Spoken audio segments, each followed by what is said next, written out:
Yeah. Hello, everybody. Hello. Ready or not, we talked about the Count of Monte Cristo. We were talking about our Enneagram numbers, our personality. But the podcast about we were talking about Bitcoin. microphone. Yeah. And Alex is talking about nothing, evidently, because he doesn't have a microphone. If you have Tesla stock, Bitcoin, care for French novels from the Revolutionary period, or the Enneagram, the 10 minutes before the podcast was the podcast for you. Yeah. But unfortunately, not that I had anything meaningful that you actually had something meaningful to say about the Count of Monte Cristo. I didn't. Yeah, well, having read it like 20 odd times, I feel like I'm more required to have learned something meaningful. It's got a huge time investment for me. A huge. Yeah. Just reading it once felt like both a joy and a sacrifice. Yeah, this is why I get frustrated with audiobooks. I feel like I read way faster than I listen to audiobooks. Now, the beauty of an audiobook, of course, is that you can read it. I'm going to quote Mark as an anti-audiobook guy who's actually started to listen to audiobooks a lot more recently. Yeah. But you can read it while you're doing other things. Yes. But I always think that's an interesting dynamic between people that love to read and people that need to read or want to read. Yeah. So I love not doing anything but reading. Yeah. If I can take myself off and sit there, and there's actually this great Instagram reel that was around recently of a parent punishing a child that loves to read. And they're like, you're going to go and sit in your room and you won't be able to go out with your friends and you won't be able to do this. And all you can do is read a book. Yeah. And the kid's like, oh, I have to face that terrible consequence to my actions. Well, I will try and do it bravely. Yippee! Yeah, totally. Yeah. Well, I think the reason I like audiobooks is twofold. One, I am not a fast reader. Okay, I'm a super slow reader. I'm a pretty horrible reader, actually. Yeah. But I think the other piece is I am a really good auditory learner. Yes. I retain more that I hear than that I read. So that's my struggle, in that I actually think I'm a better auditory learner than I am a learning from reading. Whatever the term is for that. Visual? Maybe, I don't know. Yeah. But I love books and reading so much that I still want to do it. But I podcasts just feel like they download information straight to me in a way that a book doesn't usually. Yeah. Wild. Well, yeah, I do a lot. I probably do 80 or 90% of my quote unquote reading in audio form, if possible. Yeah, that's interesting. And then, I've actually more recently committed to physically reading more partially because it actually slows me down. I feel like there's a different kind of learning.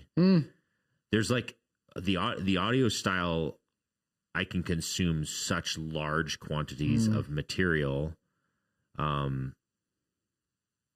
And it gives you like a better understanding of the overall argument or story arc or whatever when I do audio. Yes. But when I sit down and read, I can appreciate some of the very detailed nuances of something. Yeah. But I lose some of the how did this chapter connect to the previous chapter? Yeah. Well, let me segue us a little bit, but only a little bit. Because I think one of the temptations, keyword, of our modern society is centered around achievement. You have to show productivity. Yeah. And actually, there's just been some fascinating. Have you listened to or read any of Cal Newport's stuff? No. So he wrote a book maybe 5 years ago called Deep Work, that for whatever reason, actually, even though he talks to like huge leadership groups, actually just became really popular with pastors. Huh. Like it was the book that pastors were reading, because he pushes this idea that like get off the grid, like work consistent hours where nobody can contact you, where you're not flitting between thinking and like he actually really recognizes that there is a role that is somewhat, I think the term he'd use is you are a thought creative. Like your role is to think and to create through thinking. Yeah. And so his argument is that only happens when you create space for it to happen. Yes. So what he's started to push into, which just I love, I mean, is really like been playing with some of my buttons, is he talks about slow productivity.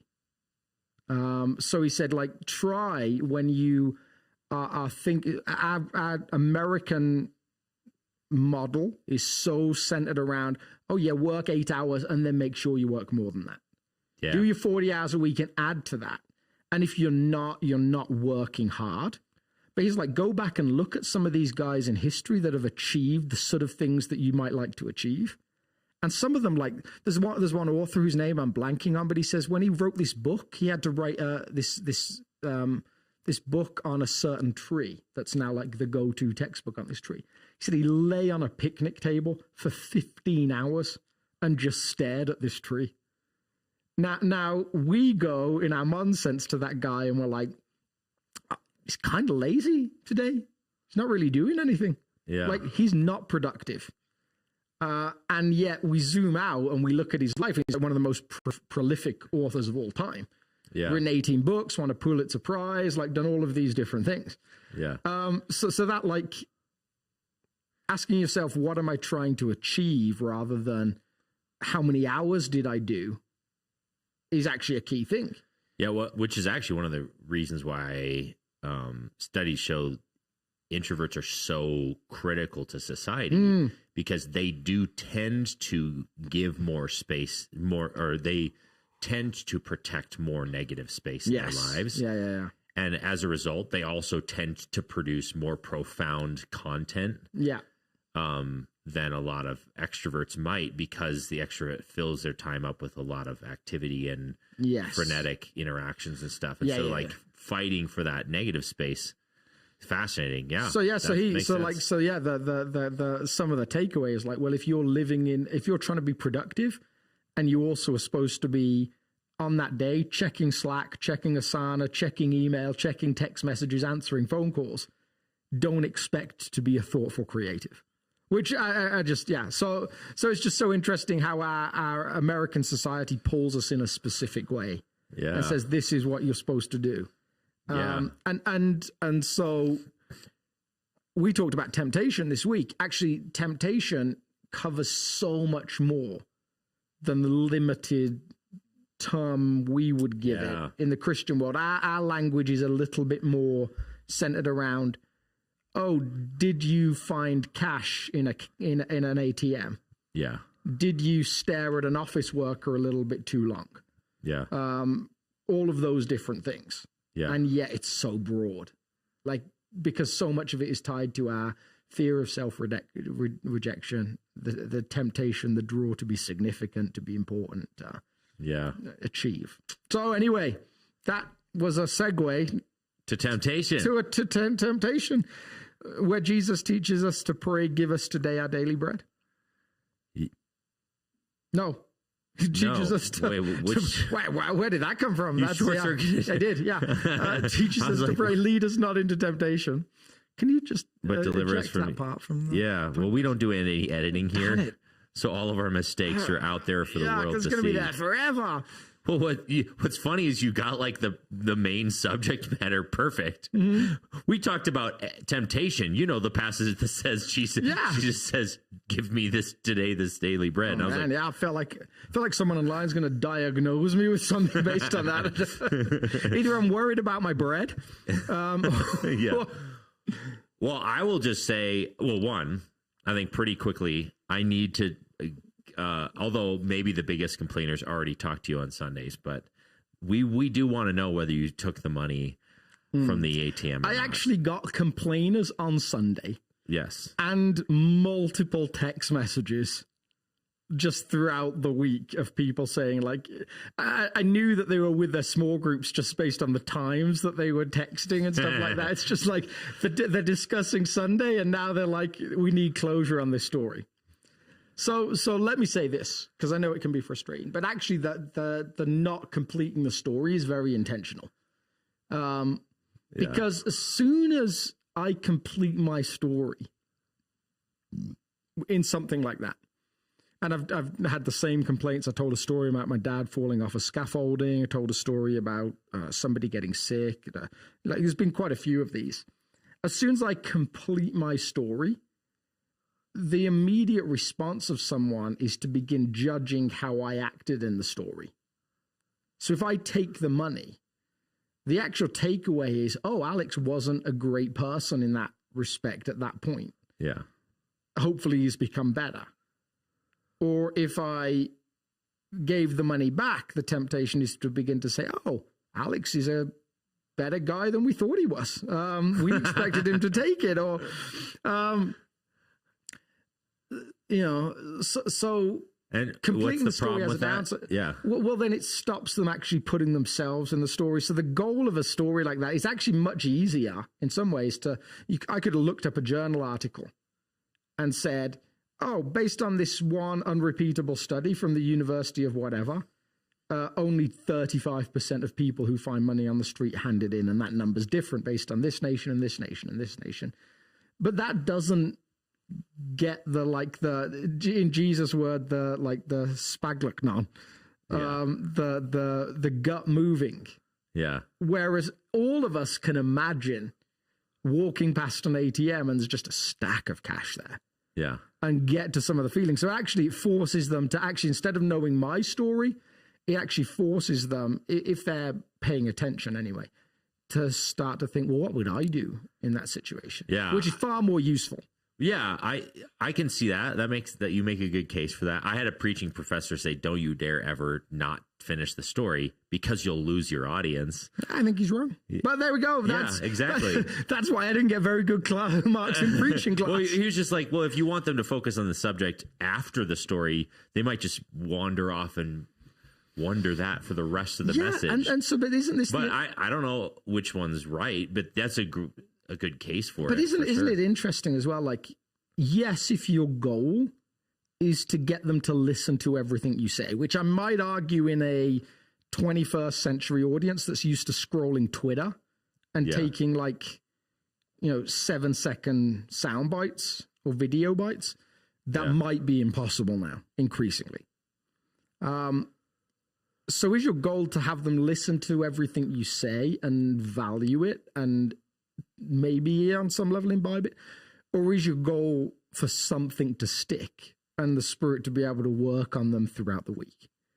So it might be that actually an uncompleted story around an ATM and cash forced people to come back to it more times than they would have done had I got their full attention for 40 minutes, which just statistically is not possible. Yeah. 40 minutes of attention is not a doable thing for a modern human being. 15 minutes is good. Yeah. So I think to me, I was like, I always feel like the tension is, I'll sacrifice almost anything in a sermon for tension if I think about it, like when it comes down to it. Yeah. Fascinating. Yeah. So, I don't know. I don't know if I had an opinion on it. I don't know. Because I think you make a good case for it. Yeah. But I also, it messes with my head when people come up and comment on something that had nothing to do with the main idea that I was talking about. Yeah. And then I'm like, did you hear the rest of it? So then I don't know. And sometimes like that actual process of like, what do I do with that is the main point. Yeah. For sure. If it is, then it makes a ton of sense. If that's all that sticks, then hey, great, you sort of accomplish your goal, even if they don't remember the 3 points later that was some sub point or whatever that was less significant. Yeah.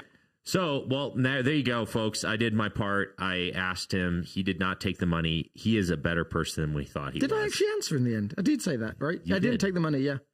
Did I? You did take the money? No, I didn't take the money. You did not take the money. Yeah. I did. Did you answer? I don't know if I did. But you told me because I asked you on Sunday. Yeah. He did not take the money. I did not take the money. I took it into the bank, and the guy that had tried to get the money out, the machine had short circuited in the same way I did 4 or 5 minutes ago, and just nothing had happened. and he bashed on it a few times and tried to get it to come out, and nothing happened. So he'd gone into the bank. The ATM was outside the branch. Yeah. And while he was inside, the money had ejected.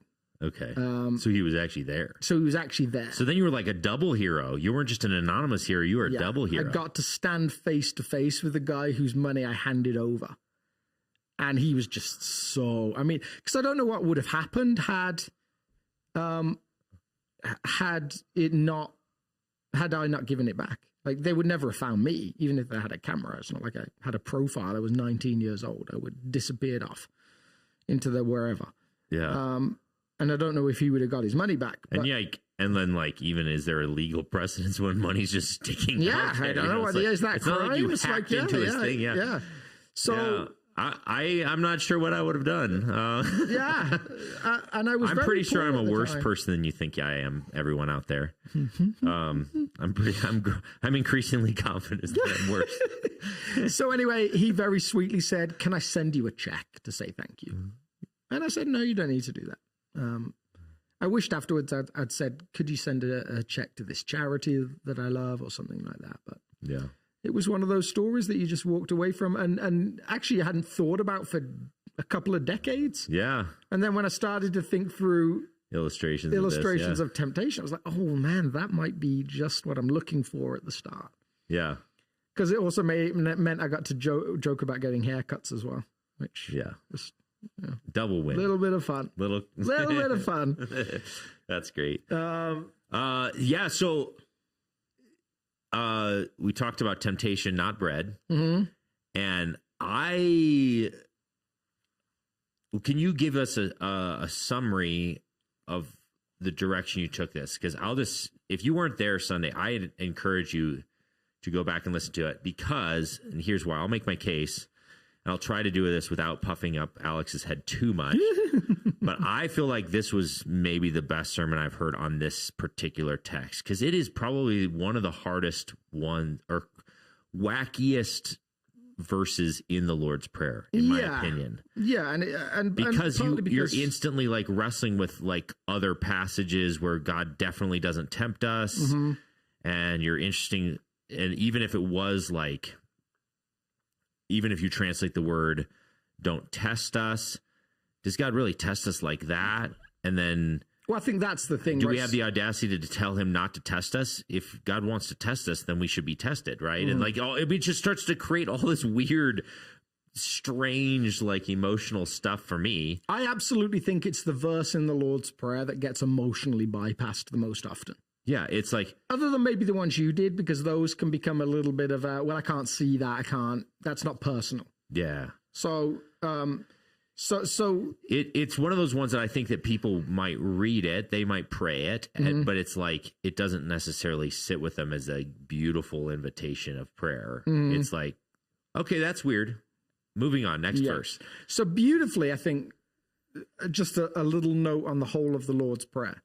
I mean, you did a wonderful job talking through the first couple of verses. The next verses, they are all about interpersonal relationships. But they are all verses that say, God, your kingdom coming, your will being done, let it be done in me personally. Yeah. And us as individuals. So it's that invite. So theoretically, you are saying, when you say, lead us not into temptation, or do not let us be led into temptation, depending on how you play with the word, you're saying, God, help me to live a life that looks like the life that sees your kingdom come. In whatever small part I play, there's actually commentators that tie it directly to that first verse and say, this is part of you saying, I want to be the person that lives the life that brings the kingdom.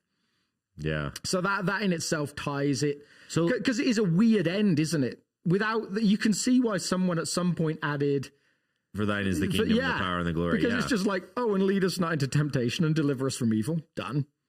It's the last word of the Lord's Prayer is the word evil. Yeah, very strange. So it's almost like it's stark. It's almost just cuts off, and so a flowery second announcement of kingdom.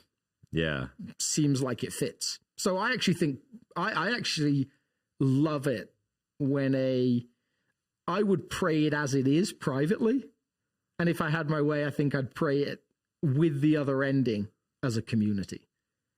Because I think it actually invites some kind of transition back to worship in a way that Deliver Us from Evil doesn't quite do. So I'm quite in favor of the other end in some ways. Even though, So what I tried to do at the start with this one to give people into a window, it was one where I felt like I really wanted to do whatever I could to build the tension and kind of mess with us in terms of, if God is implicit in temptation, theoretically it means he's implicit in these particular ways of temptation or ways that we see temptation. Yeah.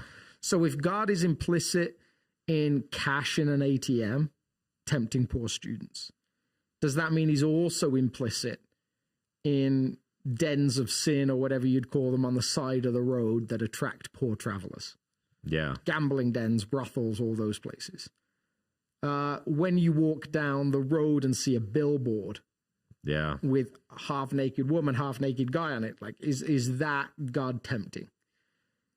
When you think about kids in poverty in Somalia and a ship loaded with goods sails past, is that God tempting pirates to feed their children? I love the tension building pieces of a message, again, this getting in the semantics of preaching, but yeah, you're right. Like at the end of that section, which I think you extended a little bit longer and you lingered there, you actually, it's almost like you made such a strong case that God would be implicated if that's what this meant, that like by the time you actually pivoted to the content of the message, we're like, oh no, God's in trouble. Yeah. So you got us to that place where we're like, oh, how's Alex going to dig out of this hole that he just dug? Yeah. And the final one was actually supposed to switch the mentality. So it's like, imagine yourself in these situations. Imagine yourself as most of us don't have to work to imagine ourselves as someone who's tempted by a sexual sin. Like that's pretty common to a lot of humanity. Most of us, we can try and put ourselves in the place of a parent watching their child go hungry, but we haven't been there. The final one was supposed to switch our perspective and hopefully give us a window into ways that we operate like a tempter as opposed to someone who is tempted. What was the final one? So the final one was being a fisherman. And I was talking about how I fish with a lure. I'm too ADD to fish with a float. You just sit there. So I'd probably love fly fishing as well. I've just never actually done it. Because it's pretty active, yeah. But the goal of a lure is that where we fish up at Laura's folks' lake house, there's lots of like little like strips of rock or rocks, and the bigger fish tend to hide in amongst them. And so what you're doing is you're trying to cast this lure that looks somewhat like a fish they would hunt, and you're supposed to mimic the speed of that fish. And it's designed to swim a little bit like an injured fish or a sick fish. And the fish is conned into striking and then finds themselves on a hook. Yeah. And so that gives us like a picture of like, oh, I know what it is to try and get. And is that what God is doing? Is he skillfully playing the lure because his goal is to get human beings to bite and then say, ha, got you. Because if you just read, lead us not into temptation, believing that God is the one that does that, there's no other alternative. Yeah. And so then... And you, even if you say it's a test, you're like, well, yeah, okay, it's a test, but it's a really hard test. Yeah, really like a really hard test. Yeah. Like on almost unfair test, like you get a college level exam to a seventh grader or something, and you're like, go for it, and they're like, I failed the test. Yeah, shocker. Yeah, and so all the verses in the Lord's Prayer, like especially the second half, have some translation questions. We talked about that with about a third of the congregation grew up praying, forgive us our debts. About a third grew up praying, forgive us our trespasses. A third grew up praying, forgive us our sins. Yeah. So that's got some like struggles with literal, and then how do you gloss the literal translation when it doesn't work, when an idiom doesn't translate? And idioms are notoriously complicated. They root in a culture. If I was to say to an American, "Oh, we looked across the road and there was Old Glory painting the breeze," Yeah. most Americans might get that. Yeah. But go to India and say it, and nobody gets that, even if you can translate it literally. Yeah. So idioms are hard.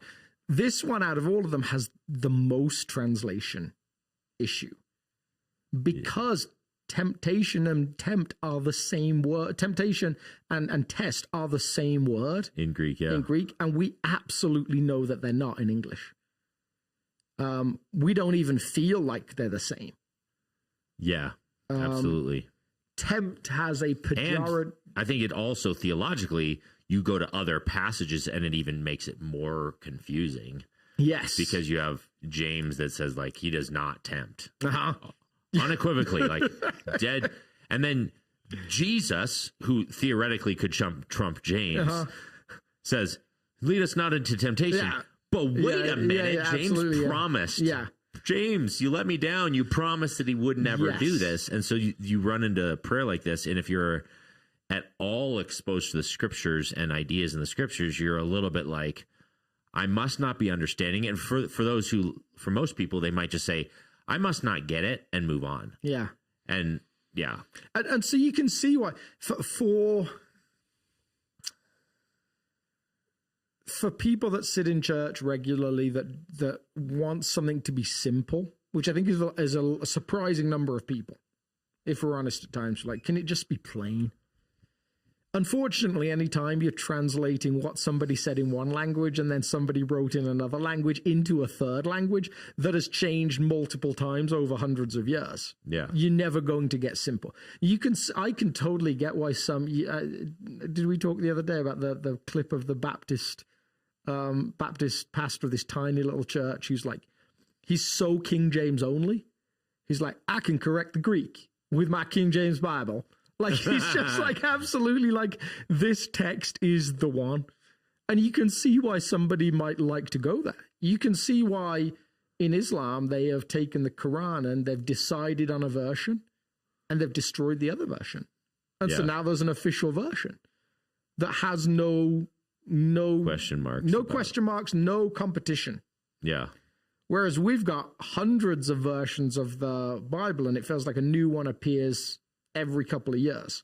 Yeah, and usually theological debates are even more complicated because if you're doing a good job at it, you're eventually going to get down to translation challenges. Yeah. And so you're like, man, it would just be helpful if we could just almost ditch the old versions or like settle on one so that we could have the unequivocal tiebreaker between all these things. Actually, yeah, absolutely. So I was actually going to look up, if I remember, is it? So the RS, so if you go and read the different versions, the Revised Standard Version, that does say, lead us not into temptation, but deliver us from evil. So the big three translation questions word-wise, everyone would agree that this is a leading like language. It's a journey language. Yep. It's future orientated. It's as we continue on the way, do something for us. Yeah. But so this section here is pretty well lead has a little bit of like it's the into and lead now, and so lead has some translation questions because lead can be causative or it can be passive. We talked about that. It's does God take us there or does he just allow us to go there? We know exactly what that means when we talk about raising children. Like we do this all the time. Yep. It's like I'm gonna allow you into a space that may have some risks, but I'm not taking you there. But then at other times, no, I specifically brought you here for this purpose. So that like we kind of get that sense, but it does change the tenor of the passage. Temptation is a big question, and evil one is a big question because it could easily read test. It could easily read just evil. And so you can go through, I picked like 50 different versions and go through and like a bunch of them will say test, a bunch of them will say temptation. And then the split between evil one and evil is even more like 50-50. About half of them finish in evil, about half of them finish in the evil one. Yep. And how you translate those, it matters. It changes the feel. Yep. Is God just allowing you into spaces of testing? And are you asking him to deliver you from general evil? That's maybe the one extreme. Or is God actively leading you into places that might tempt you away from his will and protecting you at the same time from a devil figure who is a distinct person with distinct goals? Yeah. And how are they not the same in some ways, or how are they not working for the same goals, if that's how you read it? Like, I mean, it's really hard. Really, really hard. And so you actually, you exegeted the text, you explained individual words. We don't need to rehash all those details, but I would encourage you, if you want those details, Alex makes the case for a certain way of reading this, and then he summarized that case with his own like an interpretive translation of the verse in sort of modern language. Could you give us that? So I definitely can, and I would say, I also wanted to get across the fact that this is a verse distinctly tied to presence. So you can tie this verse, and put it alongside verses like Matthew 28, where Jesus says, "And lo, I am with you always to the end of the age." You can put it alongside verses like Psalm 23, "Even though I walk through the valley of the shadow of death, you are with me." This is a verse that is not only a journey verse, but it is a journey alongside God verse. Yeah. And that fits beautifully with where we've been in the Lord's Prayer. I mean, if you think about those more personal aspects, give us today our daily bread, and forgive us our debts as we forgive those that have debts against us, and lead us not into temptation. It covers the full gamut of the recognition that we need provision, we need forgiveness, and we need you to be with us, because without you, life doesn't look the way we want it to look. Yeah. So I finished with this, and I'll just give you the whole version, the whole sentence right now, if I can find it. I should have put it on my computer so I could put it on the screen, but that's okay. I finished with, "Be with us on this journey full of trials. Keep us faithful to your way, and protect us from the one who would do us harm." So I started with, "On this journey full of trials, keep us faithful to your way." That, to me, is a good summary of the heartbeat of "lead us not into temptation." Yeah. So, I think that some of the aha moments for me were,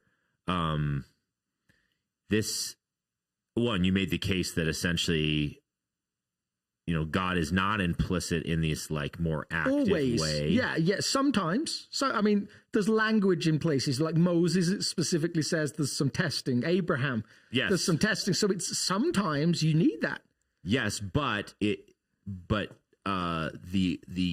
prayer that applies in either case is life's hard. Yes, totally. And when it's hard, help me to stay in step with you and not convert that hard into sin. Yeah, and why? I might have a propensity to take the hard things of life and actually double down on sin in response to those hard things. Yeah. This is a request for God to prevent that from happening. Yes. Because God's intention, whether he's actively testing or whether he just is allowing us to be exposed to challenging things, his intention is always to produce life and goodness from that thing. And think about how we, if you've got kids, you understand this. Think about how we create tests in order to replicate potential situations in the real world. Like to teach something that may need to be known or have done before when it comes up organically. In England, I don't think you guys do it here, but in England, one of the big moments you're waiting for in a driving test is the emergency stop. At some point, the driving instructor who sat next to you will bang on the dashboard, and you have to stop the car quickly and safely. Like there's some rules for it, yet the car has to not stall. It's usually a manual transmission. You have to not veer off the road. You have to keep both hands on the wheel. You have to maintain full control of the car. Yeah. The goal is that at some point in your life, you might have to stop the car quickly and safely because of something that happens on the road. So that instantly gives us an easy example of why it seems that God puts us in situations at times that we'll need to learn something from. Why does David in the Old Testament end up fighting lions and bears and all of these different animals? Because sometime later he's going to fight Goliath. Yeah. So that helps us with that language, I think. Yeah. Sometimes tests are preparation. Sometimes we're learning something. And the heartbeat seems to be, because life is crazy hard at times. Yeah. And sometimes you need to know some stuff and have dealt with some stuff to get there. And whether God led you into it or whether it came up organically, anytime you're in a difficult situation, a great question is to ask, like, what is this teaching me? What am I learning? What might God be asking me to learn in this moment? Yeah. So that kind of helps us, I think, with that language. Lead us not into trials. And then the second half of the statement has to do with this like protection. Yeah. Because God has a positive agenda for the hard things of life in your world, but the devil or even just your own sin nature, like if you want to make it more evil in general, yes, evil also has an agenda. Yeah, I would say for this translation, like so far in Matthew, this term has come up a few times. It's always been translated the evil one, the man or evil man, up until this point. I think a good way of saying it is like first, like translation might be the devil specifically, and then secondary, like other people intent on causing evil. And then just thirdly, the broken world that seems to conspire to ruin. And that's as true as, like, my mom was saying to me the other day, she was talking about her grandma, and she said her grandma specifically prayed, God, please let me keep all of my marbles, in an English idiom. Like, please help me to not get to that point where I can no longer think for myself. Yeah. And her body became broken, but she kept that faculty her entire life. Like, that might be a prayer that works in this situation. Does it get answered all the time? Doesn't seem so. But that maybe is the third piece of that. So it gives you that sense of, it's talking about all three of those things, probably in that order. And then finally, so I tried to take those two pieces, the place of trial, the place that feels dangerous, the place that feels where you're vulnerable, and potentially people around you or a person around you that wants to do you harm, and tried to put that into story form through an example of my time in Haiti. Yeah. And just the distinct feeling. Now, I don't know that anybody wanted to do me harm in that setting. Yeah. But I did become deeply aware that I was different to everyone around me. I experienced the vulnerability that lots of people of color experience in this country at times. Yeah. That I was rich in terms of the space I was in.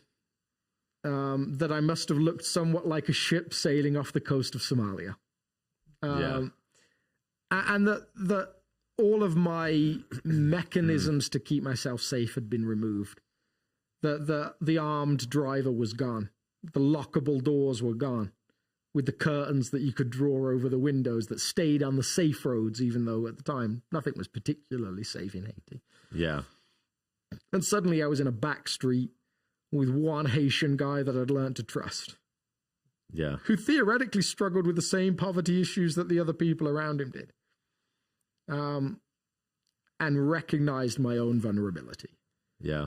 There was nothing to stop Samuel in that moment pulling up the car, pushing me out of the passenger seat into the middle of the road and saying, guys, let's split the cash.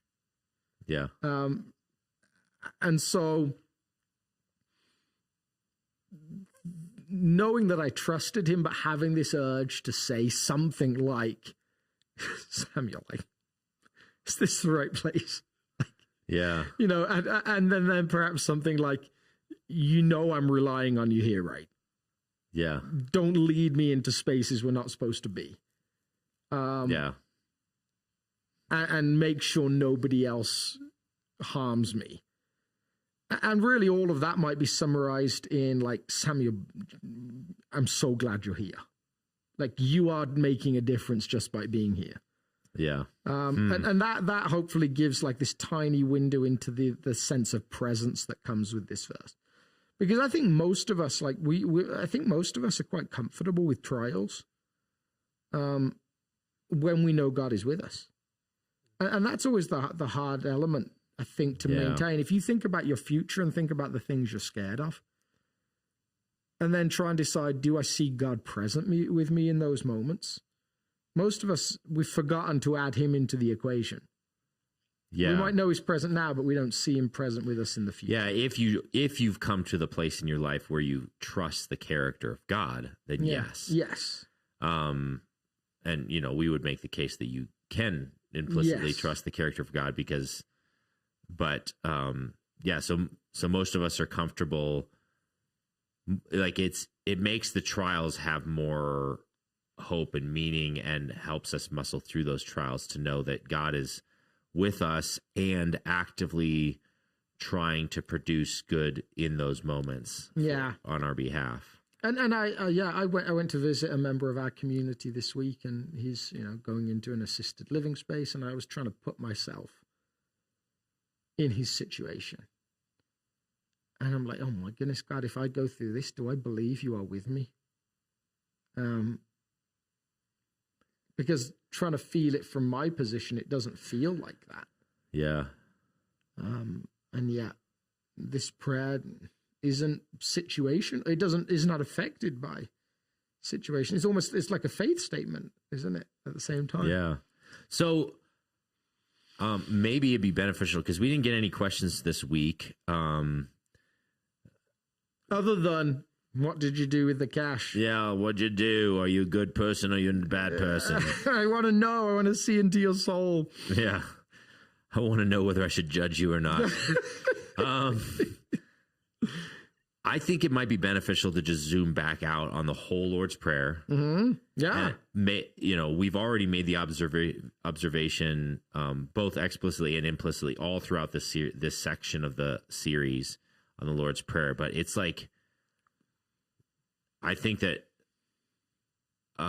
over and over again, you've mentioned that this is a prayer of like just significant surrender. It's such a vulnerable prayer all throughout. It's like, yeah. How would you summarize the Lord's Prayer, the heartbeat of the Lord's Prayer, maybe in other words than surrender? Yeah. So I think, and this is, it's very tied to surrender, I guess, but it's a trust prayer. It's a prayer that says that what God says about the world is more accurate than what we see around us. Because our fear is, oh, if I don't work enough, there's not enough bread. I mean, you see this all the time with people. Like, why am I working 70 hours a week? Well, because I'm fighting the system. I'm trying to make sure there's enough. And to actually get to a point of saying this was the very problem the children of Israel faced. Like, there's bread on the ground. I'm going to pick up more than I need. And it never lasted. It and Ecclesiastes taps into all of that. It's almost like it paints wealth as something that slides through the fingers. Yeah. Can't ever be grasped. You can't ever get enough. So that element is about trust. The forgiveness, we've had so many conversations about this, you and I have, about, well, we even slightly disagree maybe, like, what does it mean to pray, forgive us our debts as we forgive our debtors? Like, is it to throw out the system of measurement altogether? Or is it to simply hand it over to God and say, God, you'll bring justice? Like, are we actually asking for them to be let off the hook, or are we just handing over certainly in Psalms, it's a handing over of the justice. Yeah. Like, my question is, does Jesus nudge us beyond that? And so, but either way, it's a surrender. Yeah. It's giving up our right Yes. to justice. And either we hand the scepter of justice to God, or we just say there is no scepter. Yes. And both of them feel very disorienting. Yeah, it's and that is about, I used to think fairness was something unique to me for a while. Like, I'm so obsessed with it. But actually, as I read, no, it's a universal thing. Like, you can take a thief who steals people's stuff, and you can quickly sneak into a parking spot before he gets there. You know, he's been waiting for this spot, and you grab the spot quickly, and it's like, that's not fair. It's like he's appealing to fairness. A guy who takes other people's stuff has his own metric for what is fair and what isn't. Yeah, and if you were to steal from him, that wouldn't be fair. Yeah. So we have our sense of what we think is fair, and it's our own measure. Yeah. And this actually says, let that go, because you don't want fair. Like, fair sucks. And the grace of God is not fair. So that, like, it's got this counterintuitive nature to it. And then the temptation piece to trust that God will lead us appropriately into spaces sometimes that are hard, and that he's with us. And sometimes just the world is hard and he's with us, and that sometimes it feels like there's a roaring lion that's about to devour, and he says, no, trust me to defend you. So all of them are counterintuitive. They are all like seeing the world different than it physically appears to be. Yeah. But it begins in those terms, because to pray your kingdom come, if we're honest, do we really believe in the kingdom coming? Do we really believe this world could ever be shaped around who God is and be controlled by him and under his influence? Yeah. I think that maybe this is why I don't even know how to articulate this. It's like the seed of a thought. I'm not going to say salvation is progressive. What I'm going to say is, like, the journey of faith, maturation inside of Christianity, or sanctification would be another term, the more Christianese term, is a progressive growing into trusting the character and the goodness of God. Yeah. Because which is where the prayer starts. Father. If you actually believe he's a father and a good one, then the rest of the prayer can work. If you don't trust his character, I'm not willing to leave my bread in the hands of this unknown, invisible entity in the sky. I'm not willing to let go of justice and hand it to this unknown entity in the sky. I'm not willing to be led into places of hardness and trust that this unknown entity, invisible in the sky, is going to, like, it takes an implicit trust to go on this journey. And I think that in God's patience and kindness, he's constantly, like, he might say, okay, let's talk about this issue in your life. And it's going to take a little bit of trust. You're like, okay, you were faithful with this. Now I'm going to relinquish my trust in this new area of my life, and see how it goes. And then it turns out he's right and he's good and he's on the right track in your life. And then he brings up another issue in your life. You're like, oh, I'm not sure I'm ready to trust you with that one. But over and over again, he proves himself faithful. It's a constant surrender. And if you feel like it's hard to do that, know that it's always been hard. I'm always, one of the stories that always just has piqued my interest has been, you know, when in the Exodus narratives, when Moses is up on the mountain, the people down below with Aaron alongside them gather all the gold and they build the golden calf. Yeah. Now, my original reading of that as a kid was, well, they built a new god. But actually, when you go back to the story, they actually build the golden calf, and then Aaron says, this is Yahweh that led us out of Egypt. So they didn't change their God. They just made a they representation. They just needed him to be physically present with them. Yeah. And Jesus wrestles with that with his disciples. You know, he says, you know, I will be with you even though you won't see me anymore. Yeah. All of those things, that thing, that wrestling with a physical God being present with us, has been a struggle for centuries, millennia.